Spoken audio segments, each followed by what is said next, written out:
पाकिस्तान के साबिक वजीर आजम, आपके महबूब कायद तहरीक इंसाफ के चेयरमैन इमरान खान के ऊपर एक सोचा समझा कातलाना हमला हुआ है। और वजीराबाद के लोगों, अल्लाह के मदद से अभी हमारे दर्जनों लोग जख्मी हैं, लेकिन कोई कैजुअलिटी नहीं हुई, शुक्र अल्हम्दुलिल्लाह। लेकिन ये पहला मौका नहीं है कि पाकिस्तान के पॉपुलर लीडर्स को, पाकिस्तान के अवाम की क्यादत करने वालों को हटा दिया जाए, उनके ऊपर कातलाना हमले किए जाए और उनको मिटा दिया जाए। ये पहला मौका नहीं है पाकिस्तान में। इमरान खान के ऊपर हमला पाकिस्तान के ऊपर हमला है।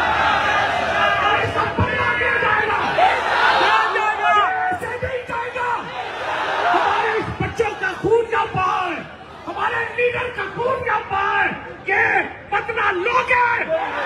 पूरे पाकिस्तान के तहरीक इंसाफ के लोगों को मैं कहता हूं, वादा करो, बदला लो। जिस तरीके से हम अमन की पार्टी है, हम बंदूकों वाली पार्टी नहीं है, लेकिन हमारे लीडर के ऊपर बंदूकों से हमला किया गया है। बुज़दिल लोग जो इसके पीछे हैं, वो कान खुल के सुन ले, आप कान खोल के सुन ले, हम इसका बदला लेंगे इंशाअल्लाह।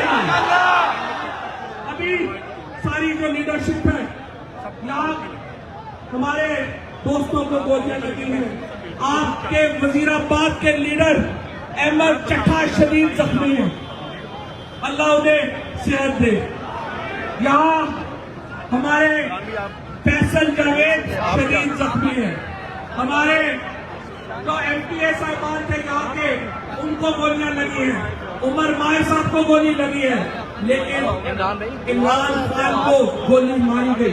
यहाँ पे वो ड्रग्स, अगर यहाँ से पीछे उसने निशाना सीने का लिया था, और मैं तो शुक्र करता हूँ ये पीछे मेरे सामने जो दो लोगों ने पकड़ के बंदूक नीचे की, उसकी वजह से ये बचत हुई है।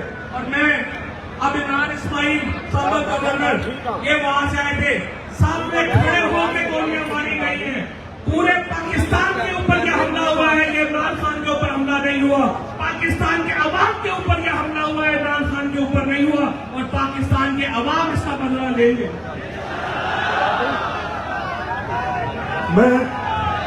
मैं अपने कप्तान के साथ खड़ा था जिस वक्त ये बुज़दिलाना हमला हुआ। सामने से AK-47 से फायर की गई, स्ट्रेट फायर खान के ऊपर किया है, और ये खान को डराने के लिए नहीं, मेरे खान को मारने के लिए किया इन कबीरों ने।